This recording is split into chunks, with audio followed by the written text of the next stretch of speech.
अस्सलाम वालेकुम नाज़रीन, आप देख रहे हैं चैनल इंफॉर्मेटिव लेक्चर्स पीके और हम आपके साथ लेकर आए हैं आपकी खिदमत में सीरीज़ पाकिस्तान की आइनी स्ट्रगल, पाकिस्तान की कॉन्स्टिट्यूशन मेकिंग में जो स्ट्रगल, जो मुश्किलात पाकिस्तान को पेश आई और जो पाकिस्तान का उस वक्त का सियासी माहौल था वो क्या था। आज की वीडियो में हम बात करेंगे पाकिस्तान के आइन 1956 की, उसके बुनियादी नकात की। लेकिन उससे पहले पस मंज़र पर नज़र डालना बहुत ज़रूरी है।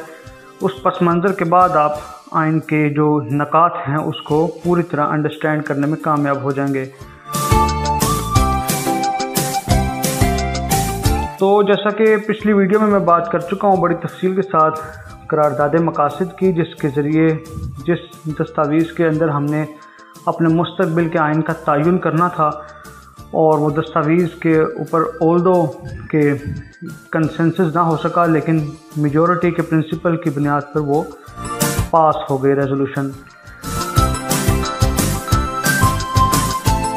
तो 1950 में आइन साजी आप जानते हैं कि बड़ा पेचीदा मामला होता है और पाकिस्तान एक मुनफरिद नौयत की रियासत मार्ज़ वजूद में आई हुई थी, जोग्राफी लिहाज से भी और नज़रियाती लिहाज की भी ये दुनिया में पहली रियासत थी जो किसी भी नज़रिए की बुनियाद पे मार्ज़ वजूद में आई हो। तो लियाकत अली ख़ान ने अपनी सरबराही में हुक्म दिया, मुख्तलिफ़ कमेटीज़ तश्कील दी मुख्तलिफ़ मामलात को देखने के लिए, आइन साजी के लिए, जिन्होंने अपनी पहली रिपोर्ट 1950 में पेश की, जिसके चंद नकात ये हैं कि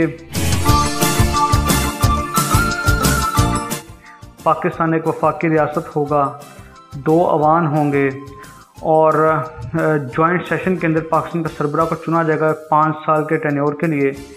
और जो आबादी के तनासब के लिहाज से ईस्ट पाकिस्तान जो कि ज़्यादा है उसकी मेजॉरिटी, तो उसके आबादी के तनासब के असूल को रद्द करके बराबरी के असूल के ऊपर बार बार फोकस किया जाने लगा और उर्दू ज़बान को कौमी ज़बान के दर्जे के ऊपर फाइज करने की बात की जाने लगी।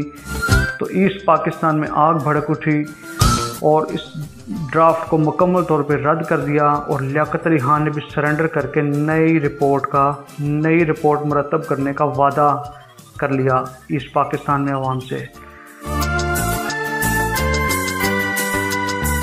पाकिस्तान एक हेट्रोजीनियस स्टेट अभी भी है, पहले भी थी। 4 सूबे, मुख्तलिफ सकाफ़तें, मुख्तलिफ ज़बानें वेस्ट पाकिस्तान में, ईस्ट पाकिस्तान में होमोजीनियस यूनिट, सिर्फ बंगाली बोलने वाले लोग थे और उनका एक अपना कल्चर था।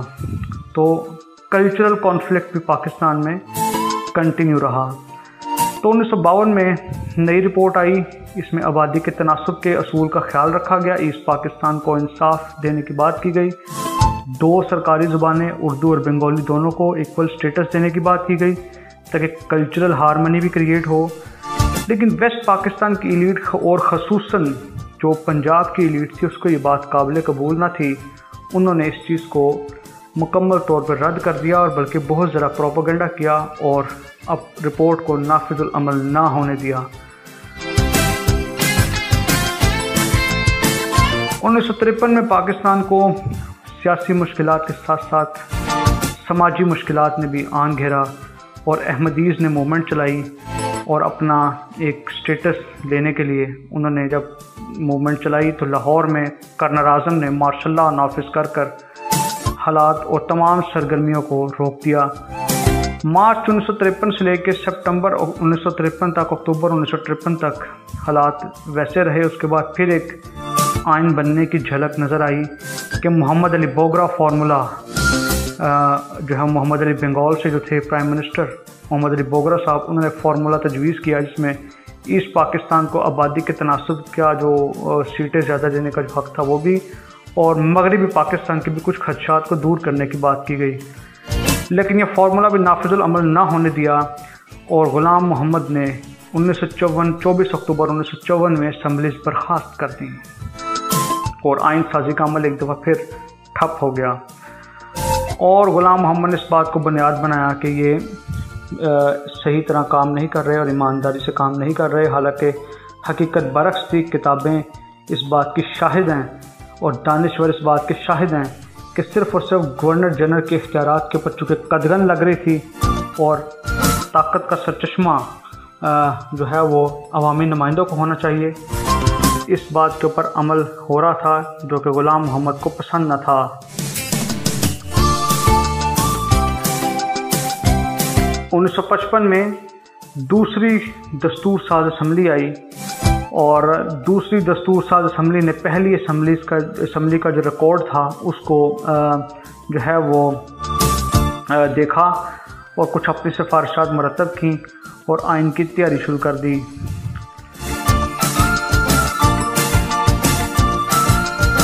इस असना के अंदर एक बड़ा मशहूर केस था मौलवी तमीज़ुद्दीन का। मौलवी तमीज़ुद्दीन पहली असम्बली बर्खास्त होने के बाद सिंध हाई कोर्ट गए और असम्बली की बहाली की बात की तो अदालत ने उनके हक़ में फ़ैसला दिया। ग़ुलाम मोहम्मद फ़ेडरल कोर्ट चले गए। फ़ेडरल कोर्ट ने नज़रिया ज़रूरत को बुनियाद बनाते हुए जो है वो ग़ुलाम मोहम्मद के इक़दामात को ठीक करार दिया और आज तक हम नज़रिया ज़रूरत की कीमत अदा कर रहे हैं। बहुत से ऐसे इलेजिटिमेट एक्ट्स इस मुल्क में जो है वो लीगल हो जाते हैं सिर्फ़ और सिर्फ नज़रिया ज़रूरत के नाम पे। तो दूसरी दस्तूर साज असम्बली जो अपनी सिफारिशात और पिछली असम्बली के रिकॉर्ड को लेकर आइन साजी के अमल को आगे बढ़ा रहे थे, तो वेस्ट पाकिस्तान के अंदर जो इस्टेब्लिशमेंट थी उन्होंने ईस्ट पाकिस्तान के साथ अपने आप को इक्वल करने के लिए वेस्ट पाकिस्तान को एक यूनिट बनाने की तजवीज़ दे दी और 1 यूनिट 14 अक्टूबर 1955 को पास हो गया। और बदकिस्मती देखिए कि जो वफाक का असूल होता है, पाकिस्तान को वफाक की रियासत की बात कर रहे थे लोग, ये हमारी पॉलिटिकल एलीट, वफाक का असूल होता है कि सूबे या रियासतें जो हैं अपनी मर्ज़ी के साथ एक यूनियन फॉर्म करती हैं तो फेडरेशन जो है वो फॉर्म होती है। सूबों ने पाकिस्तान बनाया था तो जब वेस्ट पाकिस्तान को एक यूनिट बनाया गया तो सूबों से उनकी शनाख्त और उनका तशख़्ख़ुस जब छिना तो वेस्ट पाकिस्तान के अंदर भी एक बेचैनी की लहर दौड़ गई और 1 यूनिट जो है था इसके भी जो है वो असरात बड़े संगीन हुए। तो इसको इक्वल रिप्रेजेंटेशन बनाने के लिए हमने 1 यूनिट का फार्मूला इसको अमली जामा पहनाया अक्टूबर 1955 में। तो 23 मार्च 1956 में आखिरकार पाकिस्तान का पहला आइन नाफिजुल अमल हुआ। अब हम इस आइन के नकात देखते हैं। Number 1, written constitution. Constitution consists of 234 articles, 6 schedules, 13 parts. Number 2, parliamentary form of government. ये हमने ब्रिटिशर्स से एक्वायर्ड किया था सिस्टम, उनसे हमने कॉपी किया था और हमने इसको एज इट इज़ अडॉप्ट कर लिया, हमारी बदकिस्मती। और पार्लियामेंट्री फॉर्म ऑफ गवर्नमेंट का मतलब होता है कि जो मेजॉरिटी पार्टी होती है वही मुल्क पे रूल करती है, उसका सरबरा जो है वो मुल्क का प्राइम मिनिस्टर बन जाता है। President should not be less than 40 years of age or should be Muslim. Prime Minister must belong to the majority party और ये tenure होगा ये 5 years का होगा। National language, उर्दू और बंगाली दोनों को equal status दिया गया। उसके बाद independence of judiciary की बात की गई। उसके बाद no law will be made which is against the teachings of Holi Quran and सुन्ना। कोई भी ऐसा कानून नाफिज नहीं होगा जो कुरान और सुन्ना के मुनाफी होगा। फिर यूनिकैमरल लेजिस्लेचर की बात की गई और उसके अंदर जो है वो 300 सीटें थी अवाम की, जिसमें 150 को इक्वल ईस्ट और वेस्ट विंग के अंदर तकसीम कर दिया गया। और इसके ये जो गलतियाँ हम कर रहे हैं इसके जो नताइज हैं वो हमें भुगतने पड़े 1971 में। तो ये थे अहम नकात 1956 के आइन के। अब हम वो सियासी अदम इस्तेहकाम को देख लेते हैं, क्योंकि नाजरीन ये थीसिस है कि political stability leads to economic stability. ना पाकिस्तान में आज तक सियासी इस्तेहकाम हुआ है, ना ही आज तक हमने माशी इस्तेहकाम पाकिस्तान में देखा। 47 से लेकर 58 तक हम लोगों ने कोई भी सियासी निज़ाम वज़ा ना किया, जिसकी वजह से 11 सालों के दौरान 7 प्राइम मिनिस्टर्स अपने घर चले गए बग़ैर वजह के। तो ये देखें 47 में Liaquat Ali Khan prime minister, Quaid Azam governor general, Quaid Azam की डेथ के बाद Khwaja Nazimuddin governor general, Liaquat Ali Khan prime minister ही रहे। Prime minister Liaquat Ali Khan was assassinated in 51, Khwaja Nazimuddin governor general और ग़ुलाम मोहम्मद गवर्नर जनरल और ख्वाजा नाज़मुद्दीन प्राइम मिनिस्टर के अहदे पे आ गए गवर्नर जनरल से। उसके बाद मोहम्मद अली बोगरा प्राइम मिनिस्टर और ग़ुलाम मोहम्मद जो हैं वो गवर्नर जनरल ही रहे। फिर ग़ुलाम मोहम्मद जो है वो अपनी तबीयत की नासाजी की वजह से अहदे से अलग हुए तो मेजर जनरल सिकंदर मिर्ज़ा जो थे वो गवर्नर जनरल बने। और उसके बाद मोहम्मद अली बोगरा को भी काम न करने दिया गया, वो ही वॉज ऑल्सो रिज़ाइंड।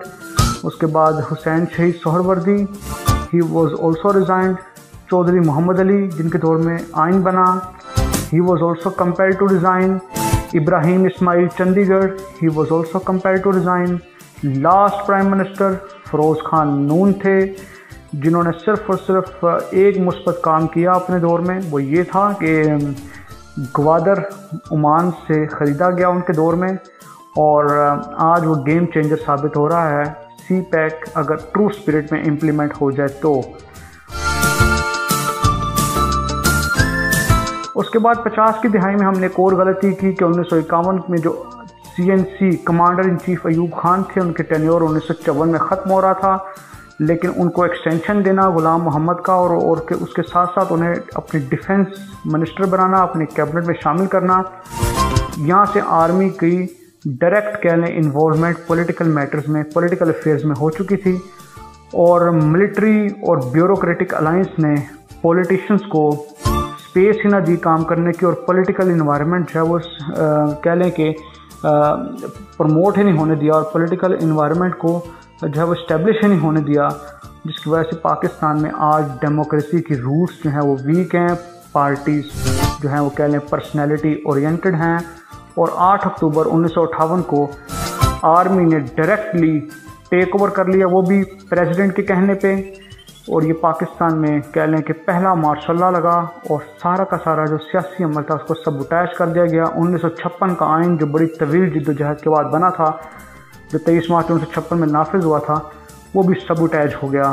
तो ये जो है वो डेवलपमेंट्स कह लें इन नेगेटिव डेवलपमेंट्स जो थी, इन्होंने पाकिस्तान की हिस्ट्री, पाकिस्तान की आइन साजी को शदीद धचका पहुंचाया। और ये जो मनफी जो कह लें कि तब्दीलियाँ थी, इन्होंने आज तक पाकिस्तान को किसी न किसी शक्ल में आपको जो नज़र आती हैं और हम लोग अभी भी एक कौम ना बन सके और इदारे आपस में अभी भी आप देखते हैं कि अपनी अपनी हदूद का जो है वो ख्याल नहीं रखते। और ये वो गलतियां हैं जो 50 की दिहाई की हैं, गलत ट्रेंड जो है वो सेट हुए हुए हैं, जिसकी वजह से अभी तक हमारा पॉलिटिकल इन्वायरमेंट जो इतना मुस्तहकम नहीं हो सका।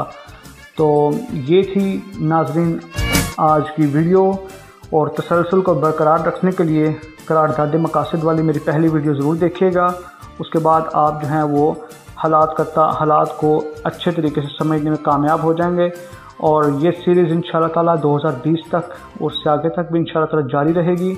और ये इस चैनल के ऊपर, इस चैनल का मोटो है gain knowledge with comprehension. Topic से हट के भी आपको इजाफी मालूमात इस चैनल पे मिलेगी। ये इस चैनल का खासा है और यही इस चैनल को बाकी चैनल से मुख्तलिफ करेगा। तो आपके लाइक्स मुझे इनकरेज करेंगे। अगर आप इस चैनल पर नए हैं तो इस चैनल को सब्सक्राइब करें, इन्फॉर्मेटिव लेक्चर्स PK को सब्सक्राइब करें और इन्फॉर्मेटिव वीडियोस हासिल करें। आपका बहुत शुक्रिया।